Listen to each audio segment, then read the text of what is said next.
ئەو بزوتنەوە ناڕزایەتی کە ئێستا لە چەند ڕۆژی ڕابردوودا ئێمە بینیمان لە کۆمەڵگەی کوردستاندا درێژکراوی هەر ئەو ناڕزایەتیە کە ڕۆژ بە ڕۆژ هاتوۆتە پێشەوە و ڕۆژ بە ڕۆژ گەشەی کردووە و لە بەرامبەریشدا ڕۆژ بە ڕۆژ دەسەڵات تا ئەم لەحزەیەش ملی خۆی نەکرد نەداوە بۆ خواستە دەتوانم بڵێم بە جۆرێک لە جۆرەکان لەم بڕگەی کۆتاییەدا زۆر ئاڵۆز کراوە.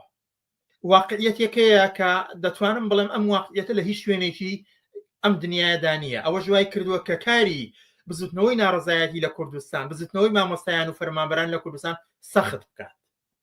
ئەو گرفتەش ئەوەیە کە خەڵکی کوردستان لەگەڵ یەک دەسەڵاتی دیاریکرا و ڕوبەڕوو نییە، لە یەک کاتدا لەگەڵ سێ دەسەڵات بەرەو ڕووە کە ئەوە لە هیچ شوێنێکی دنیا نییە.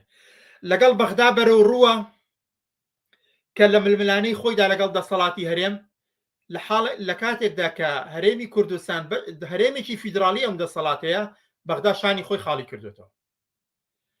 لایەنی چکە پارتیە کە وەک هێزێکی سەرەکی بزوتنەوەی ناسیۆنالیزمی کورد لە کوردستان کە بەشی زۆری زومەکانی دەسەڵاتدارەتی بەدەستە لە کوردستاندا پرسی موچە شانی خۆی خاڵی دەکاتەوە، دەڵێ پەیوەندی بە ئێمەوە نییە و پەیوەندی بە بەغداوە هەیە لەلایەک وە لەلایەکیشەوەەوەی کە لە زۆنی سەوزدا بەرپرسانی زۆنی سەوز داهاتەکانی خۆیان بۆ ئێمە نانێت.